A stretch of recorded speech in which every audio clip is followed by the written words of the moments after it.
Hello again, I'm John Turzak, and welcome to another video cooking lesson at Seasoned Cook. Today I'm going to answer the question of how to make a good basic fritter batter. And I have all the ingredients here in front of me, which is all-purpose flour, 2 cups, 3 egg yolks, 1 whole egg, some warm water, and some salt and pepper. I'm going to start by putting the 2 cups of flour in our mixing bowl, along with all of the eggs, and we'll put a little bit of salt and a little bit of pepper in there for starters. And now we will mix this a little bit first before we add the warm water. Now, I am not going to, now I got it mixed enough to add some warm water. I want to get part of the mixture here mixed together so that it's easier to mix the rest of it together. So I started out with a quart of warm water there, and I'm not going to tell you exactly how much to put in here, but I'm going to talk to you about how much I think you should put in there. And the real question is how thick do you want your batter to be? Now, could I be putting chicken stock or orange juice or cranberry juice or beer or whatever in here as the liquid or in replacement of the water? Yes. Typically, this is made and allowed to rest to eliminate any air bubbles that you beat into it from mixing it. And then it's used for dipping foods in for frying. So I kind of like this texture right here. I'm making this particular batter to be stage 1 for a tempura batter, which will have beaten egg whites added into this batter. And I'm using this for frying artichoke hearts in another lesson in this frying class. But can I use this for fish? Yes. Can I make the tempura batter out of this, which I will show you in the frying fruits lesson? Can I use that for fish? Yes, absolutely. Okay, I think that's mixed enough for me. Now I'm going to strain this through a fine sieve.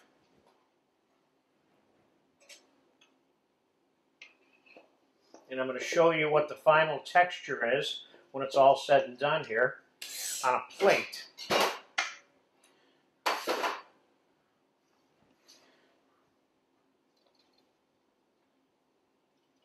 Now, after I have this strained, and either after it rests for a while or before I even put it to rest for a while, you can adjust the texture of the batter to your liking. Now, sometimes you want a really thin batter, and sometimes you want a thicker batter. So let's say you want a real thin batter, then you add a little, maybe another egg yolk or 2 to the initial mix so that it will cling as it fries and cooks better to the food that the batter is adhering to. I think I got enough of that out of there. Let's get rid of that. And then you can taste this for salt and pepper if you want. That seems a little bit thick for what I want, so I'm going to add a little bit more warm water, which means I've got about 2 cups of warm water total in this batter. I'm going to leave it alone like that. And I like that texture. Sometimes these batters look thin, but they're not. But you can see what the texture is on that one there. Okay, I've just showed you how to make a basic fritter batter. Now I'm going to show you how to take that fritter batter and turn it into what we call a soufflé fritter batter. That's one term that can be used to describe the lightness that beaten egg whites are going to create inside this fritter batter. So I have a ½ cup of egg whites, and I have 2 cups of the fritter batter. So let's start beating the egg whites. And when they're stiff, we'll take them out and we're going to fold them into the batter. So we're going to fast forward right here a little bit. Okay, the egg whites are stiff enough. We want to be able to effectively fold them into the batter. So we'll take our beaten egg whites.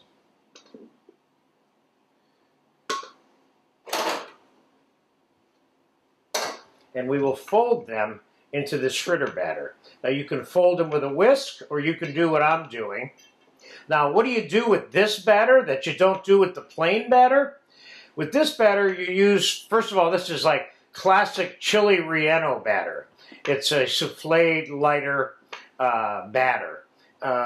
It can be used for tempura. You can use this for fish and chips. You can literally use this for just about anything that you fry and batter fry.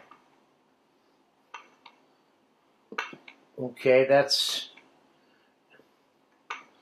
mixed enough for me. That's good. So what you will see, and you can find in the fried strawberry and banana video, we actually use this batter, which I'm about to make right after we finish this video. But that's what the texture of that fritter batter looks like. Now, see how light that is? So I hope I answered your question of how to make a good basic fritter batter and how to make a soufflé fritter batter, which are kind of interchangeable in terms of things that they're used with.